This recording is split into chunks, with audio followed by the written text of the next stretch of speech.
Hey guys, what's up? It's me, Thomas. Tonight we're back here with How to Beat. Today's How to Beat is Season 2 of Alice in Borderlands. So if you guys remember the story so far, well, we got all the cards, but now we take on the toughest of the toughest battles so far.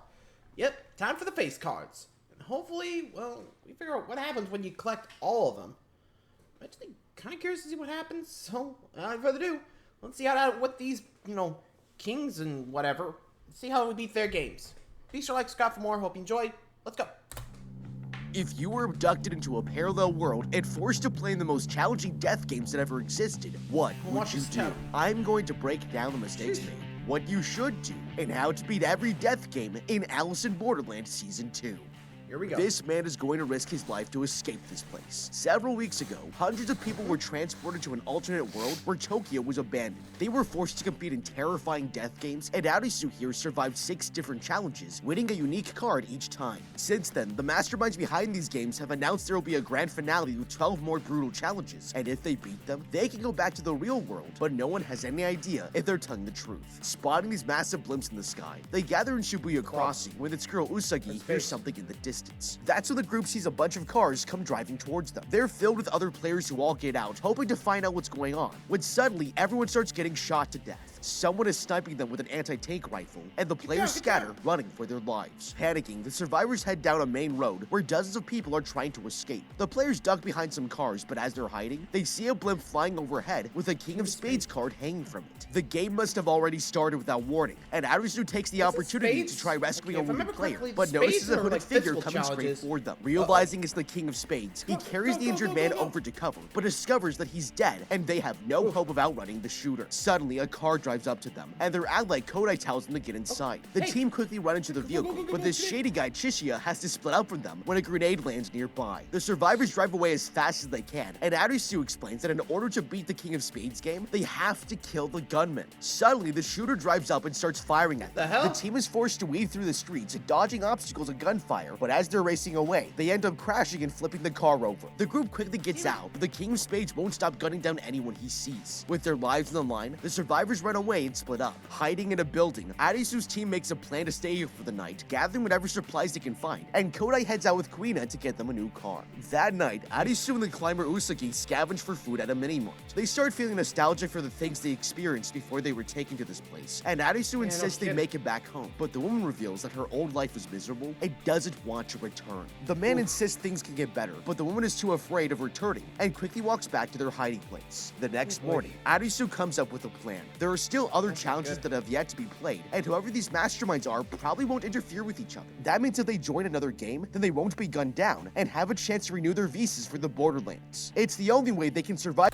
It is true. Also, I probably keep an eye on the climber chick, Think about it. She says she doesn't want to go back, so she either A, might betray us in the future just to stay, or B, part of the game. So I probably watch my eye on her, keep an eye on her and make sure she doesn't really do anything really, if you know what I mean, right? Gotta watch your back after all.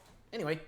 This place and continue playing. With the group in agreement, they decide to join the King of Clubs game, but it's not going to get any easier for them. Yeah, the teamwork one. This is already getting insane. The size and difficulty of these games have just increased massively, and we'll have to be even more clever than usual if we want any chance of surviving. Arisu's solution is to join another game and avoid the gunmen altogether, but the problem is that this doesn't really keep them safe. They're still risking their lives in other games, and as long as there's a shooter on the loose, they'll lose precious time they need to strategize for survival outside of the death games. It's also important to point out that the blimp is constantly moving, which means the entire Tokyo area is a horrifying danger zone. With this in mind, I would be focused on killing this guy first before we advance to the rest of the games, and the best way to do this is to lure the man into a trap. If it were me, I would try to use the vertical space of the city to our advantage. Right now, everyone is running away in 2D space, and as long as there are people in front of them to kill, the man won't be looking up, which means we can take him by surprise. If we can throw something on him from above, we might be be able to injure him, or at least interrupt his killing spree long enough to tackle him to the ground. As simple as it might seem, even highly advanced urban warfare tactics will use similar models for luring their enemies into choke points where the environment works to their advantage. Working together is our best chance of taking the man down, and that's why I would gather as many people running away as I could, telling them I have a plan and that everyone should follow me. Then, we sprint as far down the road as we can, taking cover in narrow alleyways of buildings on both sides, where we can lure him in. From there, we move up to higher floors, wait for him to run out of ammo or reload, and throw heavy objects down on him, interrupting his attack. This man is also wearing a cloak, which blocks out the majority of his peripheral vision. For the boss of a King's game, it's a blind spot that he should know better than to allow, and if we turn this into a three-dimensional battlefield, we can use this against him and win. Later that day, they head to the port and find a sign telling them no weapons are allowed in the arena. Approaching this table full of bracelets, the group is told that 5 people must enter for the game to start, but one of the bracelets has already been taken. Suddenly, a player calls out to them, and they recognize him as Niragi, the traitor from a previous game. He tried to kill them days ago, and they insist they won't play with him, but he reveals he's already put on a bracelet. It can't come off no matter what he does, and with no better options, the others decide to join him. After they put on their bracelets, the group enters the arena to find this giant pole in the center of a clearing, and their opponents come walking out to greet them. Suddenly, this nudist introduces himself as Kuma, the king of clubs, and explains that they are citizens of this world. Sharing the rules, he tells them they have 2 hours to steal the other team's points, and whoever has the most by the end wins. Each side starts with 10,000 points, and must divide them amongst their teammates before the game begins. The first way to gain points is by battling an opponent, and whoever has the most wins 500 points. Players can also link up to combine their points in a battle. The second way is by finding any of the 6 items hidden around the port. Finally, they can gain 10,000 points by touching the opponent's home base. Someone can stay behind to defend the pole, and if that person maintains contact with their base, they can beat anyone in a battle. People who have already battled or touched their enemy's base must reset their bracelets by returning to their pole, but if an opponent touches them before then, both people will be shocked. Players will die if their point total goes below 0, or their team loses, and with that, the king walks away. The game begins, and Arisu distributes the total, giving the slowest players the most points, and the fastest players the fewest, pairing them up to help each other in the game. The defender will stay at home base, with the last 100 points remaining. Heading deeper into the arena, Arisu and the martial artist Kuina search for items in the shipping container. Inside, they discover this station, and realizing it's one of the items, the girl quickly presses the button, earning 2,000 points. Nice. They turn to leave, but as he closes the door, the king of clubs reveals himself and challenges them to a battle. The kid is impressed by this guy's confidence, and decides to take him on alone, but is surprised to see the king only had 2,000 points on his bracelet. The gamer has gained 500 points, and he realizes the king wants to split the total evenly across his team. By the time they return to base, the group is confident they'll win, but it's about to get a lot more intense. In the second round, the team managed to find an item and earn 1,000 points, but that was their biggest mistake. Kodai realizes that the king has arrived with 3 other team members and has them surrounded. It's clear they're aiming for the pole, and the defender touches it, giving himself infinite points to take one of them out, but they don't care. The men sprint for the home base, and 3 of them manage to touch it, gaining 30,000 points. Their friend has failed to make contact, and he says his goodbyes before a laser kills him on the spot. Okay, this opponent is out of his mind. He's way too comfortable in his own skin, but with abs like a Greek god, I can't really blame the man. Having said that, he's clearly at a disadvantage. All of us are fully clothed, while the leader of their team will be clearly more vulnerable to physical harm. Even the strongest of us would still be somewhat distracted by making sure that certain body parts aren't injured or flopping around. And this kind of multitasking is so baked into the human psyche that he'll inevitably have a harder time focusing on the game with 100% of his attention. Now the good news... Honestly, I think if I was there, the defender, and I was in that kind of situation, I think I would aim for the king first, since I don't know how much points he has, so I'd probably aim for him first. You know, just boom, boom, boom. Like, you gotta be fast, you know? The fast person, get as many as you can, you know. Actually, okay, here's my thought process. Like, if I was like Kotsu, you know, the guy defending the pole, right? Would wrapping my leg around, like, the pole, would that keep the score at infinite? Like, say, you know, I'm not putting my foot up, but you know what I mean. Would that just, you know, allow him to, like, get all 5? Think about it. Like, with one leg out, you can use both hands. Like, never really said the feet don't count. So I think before the game, if I was defending the pole, I would test my leg and see, like, okay, does that work? Like, think about it. You have to make contact with it, right? It didn't say what kind of body part, correct? So by keeping my leg around her, I can use both hands to get more people, you know? So I'd probably be taking out 4 instead of the 2 our boy did. I don't know. I'm just saying, could work. Anyway. Is that the opponents haven't played this game yet, and even though they invented it, a real advantage would only come through experience of the game itself. For example, you might think that a board game designer would know every aspect of the game they developed, but they still need to go through hundreds of rounds of player testing to evaluate if the mechanics are balanced. This game has literally never been played before, which levels the playing field massively, and it means we're more likely to win if we look for flaws in the game itself. For starters, I would have the strongest players find an opponent and engage in battle, but regardless of whether we win or lose, we should use our other hand to grab their wrist without letting go, so they can't break free. This keeps us engaged in battle, and then we can try to drag the player into one of these shipping containers against their will. There aren't any rules against physical violence, and if we touch someone a second time, both of us will get shocked. With this in mind, the smartest thing to do is touch the player again inside the container to shock him into submission, have our teammate drag us back out, and lock the doors using Niragi's belt here. Using this strategy not only removes one of their players from being able to protect their base, but according to the rules, it also sets our playing status to inactive. As counterintuitive as it might seem, this is a huge advantage, because if we all decide to rush at our opponent's base, we can't get killed when we're touched. This one detail can break the game, because in the first round, the majority of the players will be expecting to encounter us in the maze and engage in battles instead of defending their home turf. Defense is the least likely strategy early in the game, because it's more natural to venture out exploring the game's mechanics. That's why after locking up one of their players, the smartest decision is for everyone to rush into the enemy's base, and if at least one of us is inactive, that person can lead the charge, drawing the defender's attention, which leaves the rest of the players free to touch the pole without risking their lives. With that, Arisu's team returns back to base frustrated by their mistake, and to make matters worse, they only have 1 hour left. They split up to look for items, but as they're searching, their opponents beat them to it. The score difference is growing, and Arisu realizes they're playing like they have too much to lose. Finding courage, the man tells his teammates they should all raid the king's base, and insists they can't be afraid to take risks, or they'll never win. It inspires the others to join in, and with everyone in agreement, they execute their plan.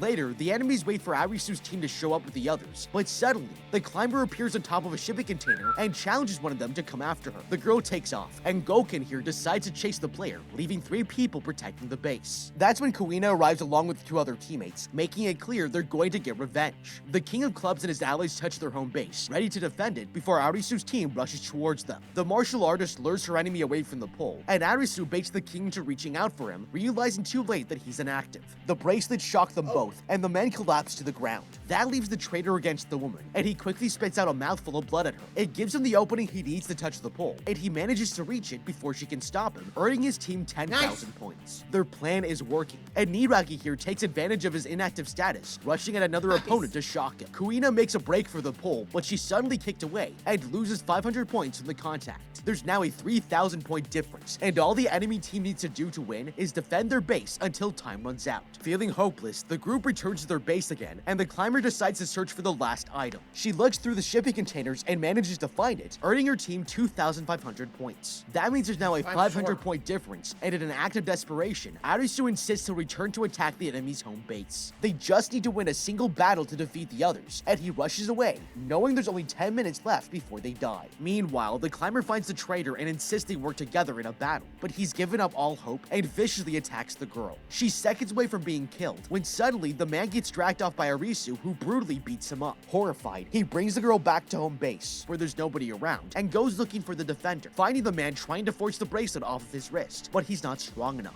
The player explains that he's carrying 10,100 points on it, and if Arisu secretly carries this with him, he can combine it with his own point total. It'll guarantee they can win a battle, and since there are no rules for removing the bracelet, it should work. With time running out and no better ideas, Arisu sacrifices his friend to win.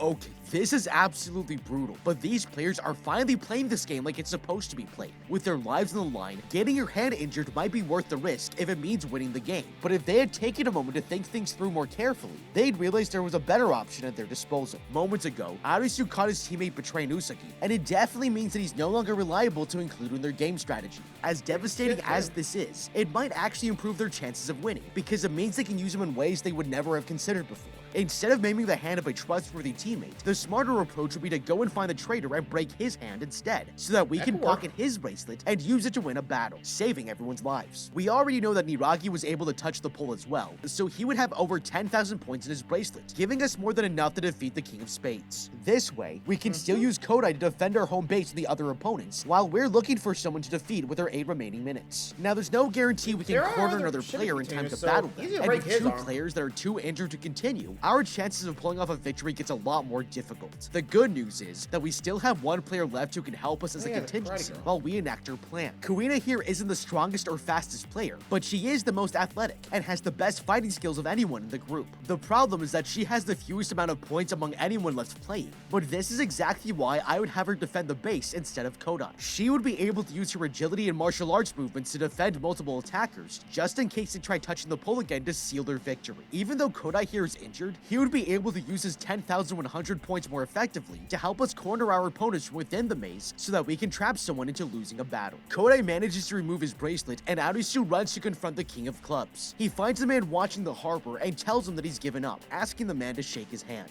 The guy warns him that he'll lose the battle and get killed, but the kid insists he wants to die with honor by facing a worthy opponent. Seeing this, the kid decides to grant Arisu's last request, and they shake hands as men, but that was his biggest mistake. They enter a battle, and he sees that the kid has 14,950 points in his bracelet, making him the winner. The plan worked, and the player earned exactly what he needed to win. The King of Clubs has been defeated, and Arisu takes the opportunity to ask if they'll return back to the real world by winning every game, but the man simply tells him that he was a former player too, and should trust his instincts. With that, the game ends, and every single member of the enemy team gets shot, making that 1 game down with 11 more to go. Meanwhile, across the city, this man arrives at a prison and puts a metal collar around his neck, before walking upstairs to join several other players who have gathered for a game. That's when a monitor turns on, welcoming them to the Jack of Hearts challenge called Prison Cell, as it breaks down the rules. All they have to do is guess what card suit has appeared on the back of their collars, but they're not allowed to see it themselves and have 1 hour per round to figure it out. They must then enter a prison cell and say out loud which suit they think they have, but players who guess wrong will be eliminated. The suit will change every round, but there's one final twist. The Jack of Hearts is playing the game among them, and in order to beat the game, they have to get him eliminated. They're not allowed to use violence to kill people, and with the rules out of the way, the players start splitting up to find out what's on their collars. This player approaches the shady guy Chishia, asking him for help, and the man points out he shouldn't trust strangers so easily. He then directs his attention to this couple in the hallway, deducing that they're in a close relationship and have a good chance to stay alive.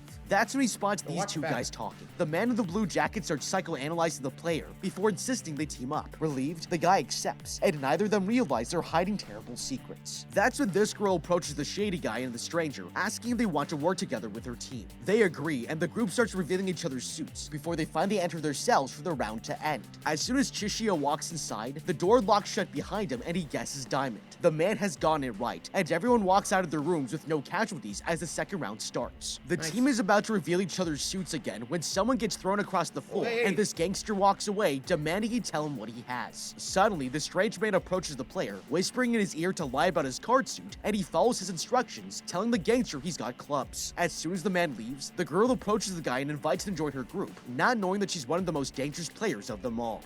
Okay, this is already terrifying. We have nobody inside this game we can trust, and to make things worse, we aren't allowed to see our own collars. That means even if we figured out how to create a mirror to see the suit on the back of our necks, we would get eliminated from the game. The only way to play is by trusting others, and if you've seen pretty much any video on this channel, you would know that this is easily one of my weakest character traits. That being said, the game won't stop until either all the players are dead or the Jack of Hearts dies, and with this in mind, the smartest approach here is to work together and deduce who that person is before too many of us get eliminated. Now, that is true. Remember, the only way to get the game over, or at least to end this game, is to get the Jack, in this case.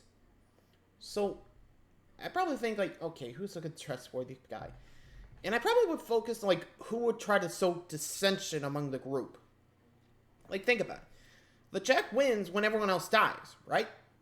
So, making sure who's trying to cause the fatalities is probably higher up in, you know, my pecking order of who the Jack could be, right? I don't know, but like I said, that's probably my thought process in trying to figure out, like, how to survive the game. And so far, like I said, the blue boy, the guy in the blue jacket and the girl, yeah, those two are my biggest suspects right now. So now the big question is, who's the Jack? Anyway. The Jack of Hearts isn't going to rock the boat if he doesn't have to, because telling the truth keeps us here longer, and it's playing right into the mastermind's hands. The good news is that we can actually use this against him. That's why if it were me, I would wait until enough people have been eliminated so that when there are fewer players, we can work together to identify the Jack. Instead of splitting up into groups and pairs to find out what our suits are, I would propose that we use the hour we have in between rounds to interrogate each person as a group, trying to catch someone in a lie. This effectively turns the scenario into a werewolf game, where the goal is to find the killer hiding among us as a team. This might sound incredibly risky, but the major difference between this and the actual werewolf game is that we aren't forced to kill someone in each round. We could all agree to tell each other the truth about our colors as a group, and wait until we have more confidence that we've identified the Jack. Since several rounds would have passed at this point, we would also get insight into each of these players' interactions with others, and if there was anything sketchy that was said or done, we would hear about it. Having access to more brain power and forming a consensus on who might be acting the most suspiciously allows us to put that person's life on a vote. It's obviously risky, because if players believe that we're the Jack, it could backfire hard, but we'd still have the chance to defend ourselves, and the worst case scenario still gives us a 25% chance of guessing our suit. As the next round ends, the players see that the gangster has been eliminated, but things are getting tense. The girl convinces her teammates that only the Jack of Hearts would lie like this, and convinces them to get the man eliminated. When they go back into their cells, the man trusts his teammates and guesses spades, but he suddenly explodes. With round 4 starting, the group realizes he wasn't the Jack of Hearts, but the girl keeps manipulating her teammates to take out the competition. By the 9th round, there's only 10 people left, and the others are starting to get nervous that she'll turn on them soon. The girl asks her teammates what her suit is, but that was her biggest mistake. At first, this man is about to say diamonds, but corrects himself, insisting it's a heart. Suspicious, she heads to the cells and tells her followers they'll need to get rid of him since he's untrustworthy. It's too much for the players to handle, and they agree to betray both of them, but by the 13th round, the players have all turned on each other, leaving only 5 people left, and one of them is the Jack of Hearts. Having lost his teammate, Shishio approaches this kid and reveals that his partner is Sunato Banda, an infamous serial killer who was sentenced to death row, and accuses the man of being the Jack of Hearts. Only he can end the game by tricking the Jack, and proposes they reveal what suit is on each other's collars, but the player walks away, lying that Shishio has hearts. Later, the woman walks over to the supply room where Shishio approaches her and asks if she can reveal his suit. The player doesn't say anything, too paranoid to trust him, and the shady guy tells her she has a heart. He then asks if he has a club, but she refuses to answer and leaves the room. He's planted the seeds of doubt in her mind, and it's clear to Shishio that the Jack of Hearts will make a move this round to end the game, but there's no guarantee he'll survive. At the end of the round, the players all go into their cells, and an explosion echoes throughout the building. That's when the kid walks out of his room, seeing that no one else has left yet, and celebrates his survival. He betrayed his teammate and outsmarted all the others, but then Shishio walks out of the cell. He managed to guess his suit correctly, and accuses the kid of being the Jack of Hearts. His partner then exits the cell, revealing he knew the kid was up to something, and the businessman steps out of his room, explaining he teamed up with this guy in the previous round. That way they could tell each other what their suits were and survive. Now that they've identified the Jack of Hearts, the two men throw him into a cell to interrogate him about the rest of the games. With that, Shishio walks out of the prison as the blimp explodes behind him, making that 2 games down with 10 more to go. Okay, this man played the game masterfully. Even when he lost his partner, he still managed to figure out what his suit was by turning others against each other and using deductive logic to make the best guess possible. Now, despite playing this game like a total badass, there were still better ways to keep more people alive, because he should have been a lot more active in fishing out the Jack of Hearts. If it were me, from the very beginning, I would have asked a trustworthy partner what my suit was, but then made sure to ask others the same question. By doing this, we'll be able to confirm which players are more willing to lie, helping us narrow down the most likely suspects to identify the mastermind. The Jack of Hearts is probably going to be the most dishonest player of anyone, because his survival is dependent on everyone else dying before him. We also have good reason to think that the mastermind is a man, because he's representing a male face card. With this in mind, I would tell all women the truth about their suits, and focus on eliminating any men who are showing suspicious behavior as a priority. If we tell the women our strategy, they'll also be more likely to trust our intentions, and reciprocate by telling us our suit as well. For this same reason, I would make sure my game partner was a woman, so I have less to worry about. If their story isn't adding up, it's because they can't focus well enough to invent it. It might reveal that they've been lying this whole time. In another part of the city, Kuina gets ready to leave the team, explaining she needs to find their other friends so they'll have allies to take on the King of Spades. It's their best bets for survival, and insists she'll find them again before heading out. Later, Arisu and the climber go hunting for food, but as they're enjoying some time safe from harm, they suddenly hear a strange sound in the distance. They go check it out and discover a survivor's camp full of dead bodies. Investigating a camper van, they find film stock has been collected in inside and decide to take a look, discovering one of the players was recording his experiences here. That's when the film cuts to him arriving at the settlement and interviewing a woman who remembers how everyone arrived in the Borderlands. She's about to tell them, but before the woman can finish her sentence, the King of Spades kills her and everyone else that was living here. Suddenly, everything in the camper van starts to shake, and when the players look out the window, they see the blimp flying overhead. It's the King of Spades, and he's returned to finish them off. They quickly make a run for it and head for the nearby forest, but the gunman is catching up. There's no way for the woman to escape, so Arisu steps out of hiding and distracts the man before leading him away from his friend. He ends up slipping down a hill, and just as he's about to get killed, someone shoots at the King of Spades. Seizing his opportunity, the man runs for his life, but somebody swings their bow straight at his face, and he blacks out. That night, he wakes up next to a campfire and sees someone approaching in the distance. It's the archer who knocked him out, and she explains he would have died if he kept running. The girl says her ally insists on rescuing him, and when the man walks into the dark, he realizes it's the soldier from the previous game's Agony. Arisu asks him what he's doing out here, and the man reveals he's trying to kill the King of Spades. Terrified, the player argues it's impossible, but the soldier is confident that with some clever planning, he can win. Later that night, the group are waiting in their ambush spot, where the King of Spades has found them. He's about to shoot Arisu, but the soldier launches a flare, blinding the king, and guns him down. The guy collapses, but suddenly gets back up, firing back at them. The players work together to try luring him towards the cliff, but then the king throws a grenade, and Arisu is sent tumbling down into the river below. The next morning, he climbs out of the water and makes it back to shore, heading towards the city to look for his friend. But as he's searching, a blimp falls out of the sky. Someone has beaten the Queen of Diamonds, and that makes 3 games down, with 9 more to go. Meanwhile, Usagi has been looking for Arisu, but needing to fill her visa, she joins the Queen of Spades game. A bunch of other players have gathered, and to her surprise, Arisu is here too. They're relieved to see each other, but that's when the monitor turns on and are told they'll be playing checkmate. 2 teams will take turns trying to tap a button on their opponent's harnesses. Anyone who's been tagged must join the other team, but will be unable to move until the next round begins. After 16 rounds, the team with the most players gets to survive, and with that out of the way, the players prepare for the fight of their lives. 16 rounds, huh? Okay, this is not my cup of tea. The objective is to sprint after your opponents to convert them until we get the most players on our side. But for someone who hates running, this game is going to suck big time. The good news is that we already outnumber them 4-16, and as long as we play this the right way, we have an immediate advantage. Now, the Queen's team will continue playing this challenge if they win, and keep their lives in the process. That means the larger her team gets, the more our teammates will want to get converted to stay on the winning side. We need to prevent this from happening at all costs, so if we have foolproof strategies to convince them they won't lose, it will make them more loyal to the cause. The first strategy we— That is true. Also, yeah, I'd probably figure out, okay, who's the queen? Like, gotta make sure that she's not on the team, because I have a feeling that if she's on the winning team, well, you know, I don't think we're gonna be able to survive long. Think about it. Most of the time, we had to defeat, like, the player who represents the card suit to win, right? So, I think my... Wait, did he say there was the Queen of Hearts, or did I miss something? I think so, but I'll have to look back.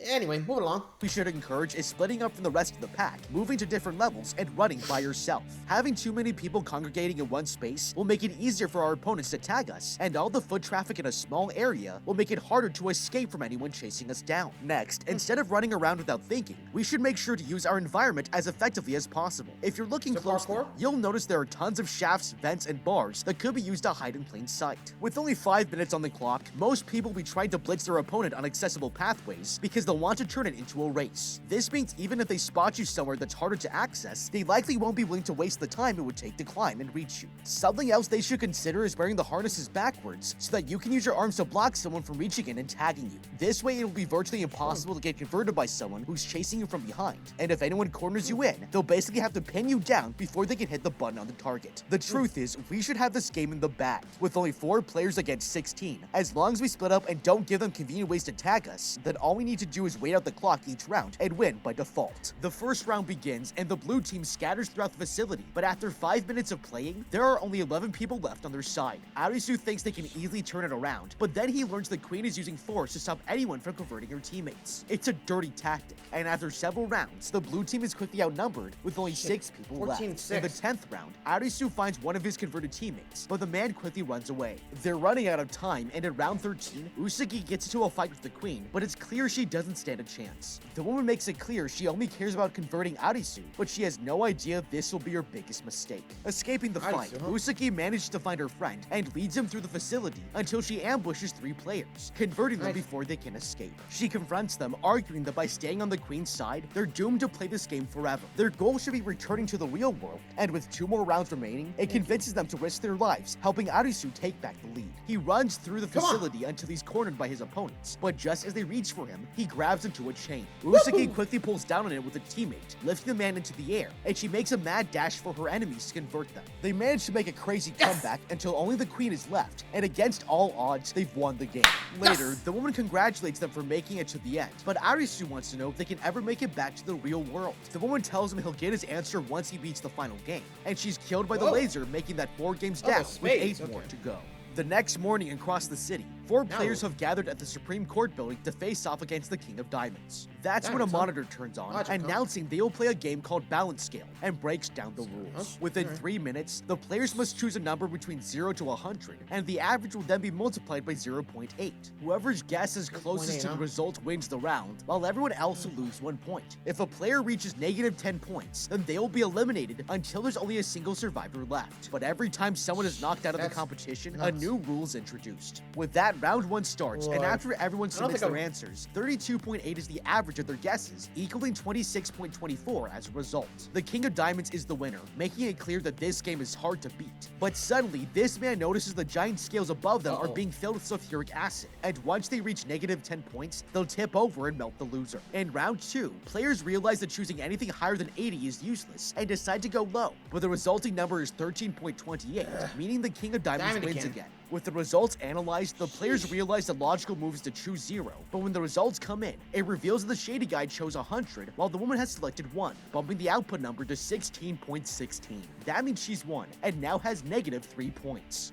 Okay, this game is absolutely terrifying. Every person here is a genius in one way or another. Shishia even recognized the game designer as a founding member of the beach community in the last season. And with this kind of brain power in the room, it's clear we need to think outside of the box if we want to win. Now, the man made a genius play by choosing 100 when everyone else thought he would pick 0. This tipped the scales of the game because everything here is about calculating the average by predicting what everyone else's number choice would be. Then choose a lower number than them because we know it's going to be multiplied by 0.8. With this in mind, by abandoning all rational decision-making, all of these clever players will have a harder time predicting his next move to base their answers on, pushing everyone closer to death. Now, unfortunately, if math or reading poker faces isn't your strength, the game is a lot more difficult to win, but there still might be something the average player can do to beat the odds fairly. If you look here, you can see that we've all been strapped down into our chairs, and it's reasonable to assume the chairs themselves are bolted into the floor as well. The good news, however, is that our upper bodies are completely free to move, and that's why if it were me, as a contingency plan, I would make sure to lean forward so the burning acid hits my straps first, while ducking our heads underneath the table for added protection. This way, we'll know when the straps give way because the gravity will pull us further down and manage to break free. We'll definitely get burned in the process, but protecting your head and vital organs is a no-brainer, and it might be the only way to gain the upper hand if it looks like we're going to lose. If we manage to break free, it would also allow us to climb up the mastermind's pole, tip his scales, and burn him to help everyone else win as well. Killing someone directly isn't explicitly mentioned in the rules, and we can't leave the Borderlands without winning, so it's a risk I would be willing to take. By the time round 10 arrives, the math genius and the other man have gone negative 9 points, meaning they'll get melted to death if they pick the wrong number. With the pressure mounting, the players make their choices, and the King of Diamonds wins again. Suddenly, the scales tip over and spill the acid onto the men, who can't escape from their chairs. It's a horrifying way to die, and the computer announces that 2 new rules will be introduced. If 2 or more players pick the same number, their choice will no longer be valid. Secondly, players will lose 2 points if they guess exactly the right number. It's a brutal punishment, and the game continues with all of them selecting 0, meaning they all lose the round. On the next turn, Shishia chooses 23, and when the results come in, the output number is 22.93,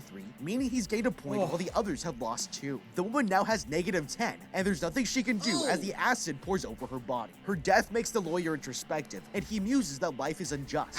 That's when the announcer explains that a new rule will be added, stating that if someone chooses 0, then their opponent will win by selecting 100. The player admits there's only 3 ways he can win now, and decides decides to learn more about why the King of Diamonds invented this game. The man reveals that he doesn't know how people can decide the value of human life, and asks what he would do with a limited supply of life-saving medicine, but had to choose between a third world country or people on a waiting list. Shishia answers he'd first give them to those without parents or money, and the King of Diamonds is impressed with his answer. The player decides to force the man into a decision, revealing that he selected 100 on his tablet. Considering his options, he presses one of the buttons and the results are announced. Shishia is the winner, as the King of Diamonds has selected 0, and he repeats his actions in the next round until both of them have -9 points. The final round will determine who survives, and the player reveals he selected 100 yet again, daring him to die for his ideals of fairness. The man makes his decision, selecting 0 again, and that means the King of Diamonds has lost. The acid is poured over his body, and that makes 5 games down with 7 more to go. Meanwhile, other survivors have competed in the remaining games and managed to overcome the challenges as the blimps explode. They've been the Queen of Clubs, the Jack of Clubs, Jack of Spades, the Jack of Diamonds, the King of Hearts, until the only games left are the Queen of Hearts and the King of Spades. That makes 10 games down with only 2 more to go.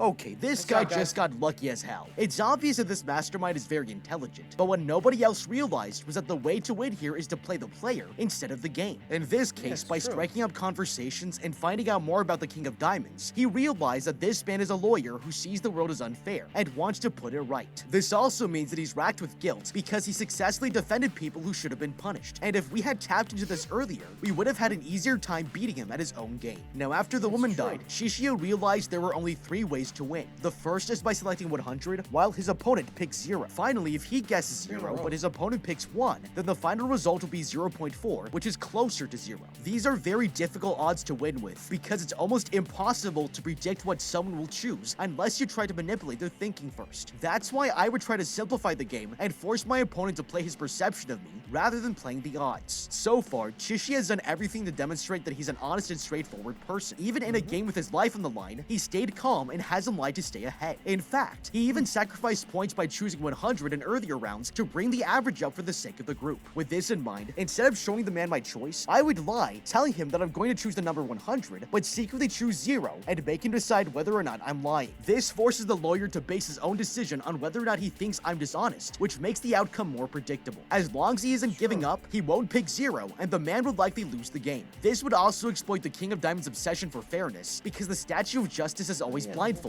and we could tell him that this strategy is symbolic of his cause. In the city, Arisu heads to Shibuya, where the remaining players have started gathering when Shishio finds him. The man tells him that he heard all the players are gathering in this district and predicted he'd come here. It's relieving to see a friendly face, and the survivor's about to say more when someone shoots him. Turning around, Arisu sees Niragi approaching, and he insists they have a shootout between the 3 of them. They're all outcasts of society, and with his injuries getting worse, he'd rather go out on his own terms. It sounds insane, but the man tosses the shady guy a gun, and he agrees to play along. With that, the game begins, and the players take cover behind some cars. The traitor insists they come out of hiding, but Arisu refuses to participate and argues they don't have to do this. That's when the climber walks into view, having gone word about her boyfriend, and the traitor aims his gun at her. He pulls the trigger just as the player shoots him in the chest, and the woman realizes that their friend Chishia took the bullet for her. Terrified, they check on the man, and he insists he'll be okay, but they're interrupted when a blimp flies overhead. The King of Spades has arrived, and the survivors notice a crowd of people running for their lives. Deciding to check it out, they spot their friends in the distance and reunite, knowing they have to kill the shooter to survive. Suddenly, the gunman starts coming their way as the group scatters and runs out of there as fast as possible. They regroup down the road and take cover inside a building where the archery girl finds them. She's come here along with the soldier to kill the King of Spades, but they've only got so many weapons. The martial artist remembers she has a homemade grenade that Chishia gave her, and Arisu suggests they fill a nearby drugstore with aerosol fumes before luring the King of Spades there. That way they can set off the gas using the bomb and kill him. With the plan in mind, the group distracts the gunman and lure him into an alley, while Arisu starts filling the drugstore with aerosol spray. As soon as the man gets close enough, they quickly ambush him, and it seems like the first step of their plan is working. But then, he manages to take down 2 of their teammates. It makes the soldier furious, and he fights the man head on. He disarms the killer, but is quickly overpowered until the others come to his rescue. The women try their best to kill him, but they're no match for him, and the man leaves all his survivors bleeding out on the ground, struggling to stay alive. That's when Arisu comes out of hiding and tries to shoot the killer down, but misses. With the situation looking hopeless, he decides to taunt the man into chasing after him and runs into the pharmacy. He waits for the King of Spades to fall for his trap, and the man is about to open the door when Agony suddenly tackles him. The soldier insists his teammate pull the pin on the grenade, and the 2 of them jump out of the store window as the man shoots the bomb, setting off a huge explosion. Later, they wake up exhausted, but Agony is too injured to continue. With no other options, Arisu sets out for the final game and spots his girlfriend at the distance. While he checks on her, the King of Spades' blimp explodes and falls out of the finally. sky. They've killed the done. shooter, making that 11 games down with only one more to go. Arisu arrives at the building where the Queen of Hearts is waiting for them with his girlfriend, and they find the woman sitting at a table with their croquet set prepared for them. The woman welcomes them to their next challenge called croquet, and she reassures them it doesn't matter if they win or lose the game itself. The only way to beat the challenge is to play 3 rounds without quitting, and whoever gives up first loses. It's suspicious, but Arisu decides to play for the both of them, and the first round ends with the Queen winning. They continue on to the next round with no sign of any tricks or traps, but there's a problem. His girlfriend is bleeding out from her wounds, and if this challenge doesn't end soon, then she's going to die. Okay, this is suspicious as hell. Nothing about this woman looks like she can be trusted, and it's clearly far too simple to assume that there isn't something horrifyingly dangerous hiding beneath the surface. We need to figure out what this woman is up to, but if I'm being honest, Arisu here should have expected something like this before he ever stepped foot into the building. This is a Hearts game, and from what we've learned in the past, these can often be the most brutal. In the 7 of Hearts game, it tested who would be willing to die for their friend, while in the 10 of Hearts game, it tested how people will start accusing each other instead of critically examining the evidence. Both of these deal with the subject of trust, and if last time it got all of his friends killed, it's enough to make you second guess bringing your girlfriend into the game with you. We also should consider that with only a single game left, there isn't any urgency to beat it except for Usaki's bleeding wound. With this in mind, Arisu is making a horrible mistake by rushing into the game to save her, and it would have been much smarter to take your time, find her medical supplies, and treat her wound properly first. Then, I would leave the girl behind in a safe place and venture off to play the game without her. Fighting for survival while worrying about your dying girlfriend's health is a major distraction, but we also don't want to face the last death game completely alone. That's why I would then find as many strangers as we can to help us play, because the more brainpower we have at our disposal, the more likely we are to succeed. Now, nobody would have expected the last game to be croquet, but since they're all strangers, they're also expendable, and I would even encourage others to play first so we can learn from their mistakes. The only rule is to complete 3 rounds without quitting, and with more players involved, we'll be able to figure out what dangers are lurking beneath the surface, giving everyone the best chance of beating her and returning to the real world for good. After the second Yeah, that is true. Like, the whole rule of not quitting, that should be a clue. Like, really. I think when I told her, you really expect me to believe that? Look, there's something here. Yeah, I probably would be a little wary since, you know, you never know. This is the hard game, so betrayal's definitely coming up. But, again, there's also trust as well. So, I don't know if I should trust her, but I probably would keep my mind on, like, either trust her or, you know, watch my back. I probably play the game until it starts to feel like, okay, maybe I shouldn't trust the rules anymore. Anyway.